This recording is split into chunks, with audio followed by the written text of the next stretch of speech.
Assalamualaikum warahmatullahi wabarakatuh. Perkenalkan nama saya Naufal Badalia dari Sekda 8 NRP 3322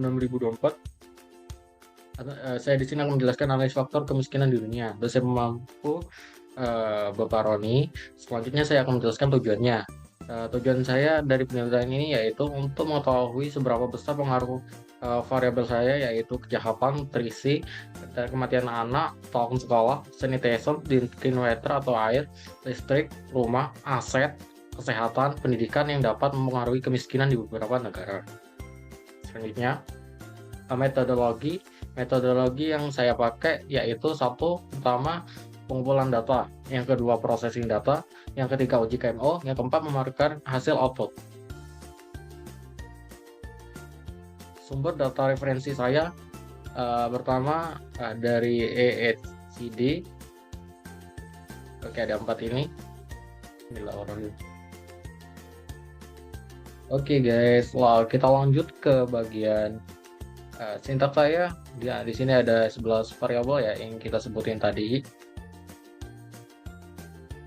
Pertama kita mencari summary data atau nilai rata-ratanya ya guys ya. Pertama yaitu nilai rata-ratanya yang paling besar yaitu di bagian kesehatan minimalnya 4,6 dan maksimalnya 0,40. Nah, di sini belum tentu variabelnya. Bisa dilihat setiap variabel memiliki kisaran nilai yang berbeda. Ada variabel yang memiliki rata-rata yang cukup tinggi, seperti kesehatan dan pendidikan. Oke, lanjut. Di bagian person correlation. Di dalam person output ini, di mana ada minus 1 atau 1. Matrik korelasi digunakan untuk melihat hubungan antara variabel yang lebih dalam studi ini, yaitu nilai korelasi berkisaran antara -1 dan 1, di mana nilai 1 menunjukkan hubungan positif yang sangat kuat antara dua variabel, dan nilai -1 menunjukkan hubungan negatif yang sangat kuat antara dua variabel. Nilai 0 menunjukkan tidak adanya hubungan dua variabel. Dalam output ini, variabel kejahatan, nutrisi, tahun sekolah, sanitasi, drinking water atau air, listrik, rumah, dan aset memiliki nilai korelasi yang positif dan signifikan satu sama lain. Nilai korelasi tersebut menunjukkan bahwa semakin tinggi nilai satu variabel, semakin tinggi pula nilai variabel yang lainnya. Sedangkan nilai variabel kesehatan dan pendidikan memiliki nilai korelasi yang rendah atau tidak signifikan dengan variabel lainnya. Oke, lanjut di bagian first to set p-value.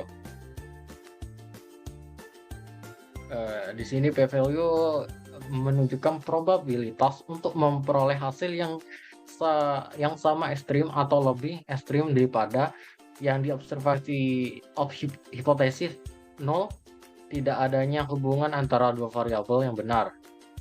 Dalam output ini dapat dilihat bahwa hampir semua pasangan variabel memiliki p-value yang sangat kecil, kurang dari 0,5, kecuali hubungan antara variabel kesehatan dan pendidikan. Ini menunjukkan bahwa semua variabel kecuali kesehatan dan pendidikan saling berhubungan secara signifikan. Hubungan yang paling signifikan terdapat pada variabel kematian dan kependirian pada anak dan tahun sekolah, dengan p-value kurang dari 0,01, sedangkan p-value hubungan antara aset dan pendidikan paling tinggi yaitu 0,95,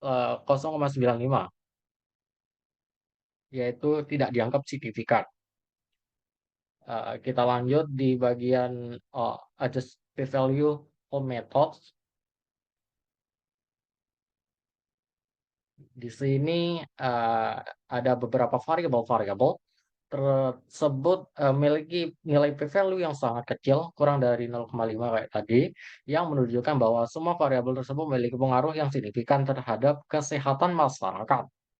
Nilai adjustment p-value yang berbeda menunjukkan bahwa beberapa variabel memiliki dampak yang lebih besar daripada yang lainnya dalam mempengaruhi kesehatan masyarakat.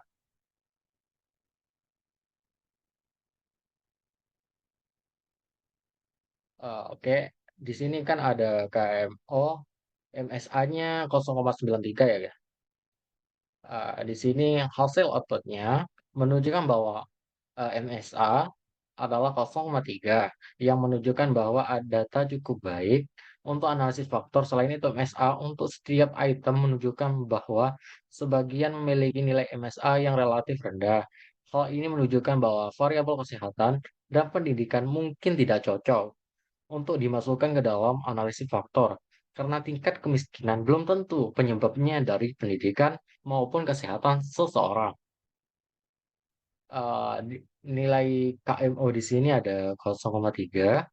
Di sini KMO saya emang 0,3. Hal ini mungkin menunjukkan bahwa variabel dalam dataset saling terkait satu sama lainnya dan dapat digunakan untuk mengidentifikasi faktor-faktor yang mendasari yang menjelaskan variasi dalam sebuah data.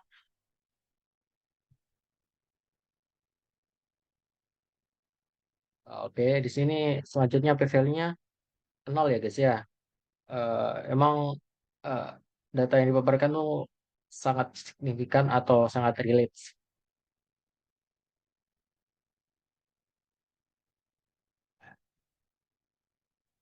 Oke, di selanjutnya kejahatan, variabel unik guys, yaitu variabel dalam dataset ini, di mana keunikan untuk variabel kejahatan, sanitation, drinking, listrik, aset berada pada kisaran 0,3 sampai 0,12.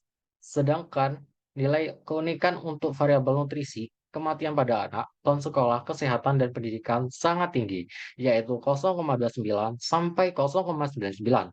Hal ini menunjukkan bahwa variabel-variabel tersebut memiliki kontribusi yang unik terhadap faktor-faktor yang akan diinteraksi dari dataset saya.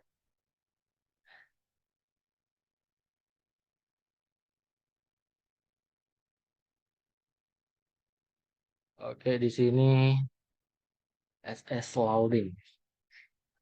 Eh, Faktor satu memiliki korelasi positif yang kuat dengan kejahatan, nutrisi, tahun sekolah, atau air, drinking water air, listrik, rumah, dan aset. Sedangkan faktor 2 memiliki korelasi positif yang kuat dengan kematian anak dan kesehatan pendidikan, tidak memiliki korelasi yang signifikan dengan faktor manapun.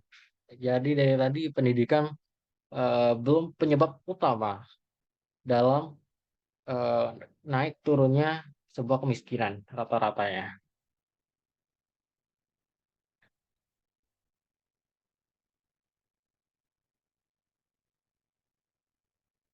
Oke, ini sama kayak di atas ya. Ya, ISNA itu untuk mengecek datanya itu ada yang kosong atau enggak.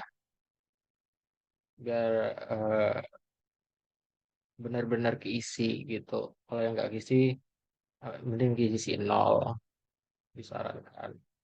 Daripada nggak kebaca nanti menyebabkan error. Oke, selanjutnya. Oke, yang terakhir ini di bagian kejahatan ya itu faktor sampai 4. Di sini menurut saya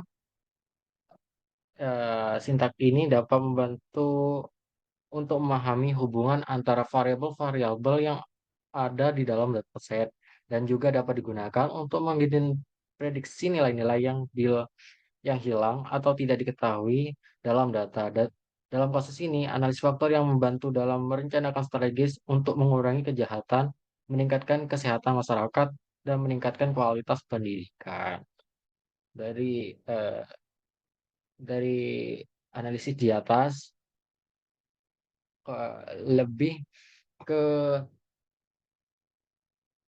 pendidikan kurang masuk ke dalam faktor kemiskinan. Karena kan ya dari tadi persentasenya kurang bagus ya. Oke, sekian dari saya. Jika ada salah-salah kata, mohon maaf. Bila taufik wa hidayah. Wassalamualaikum warahmatullahi wabarakatuh.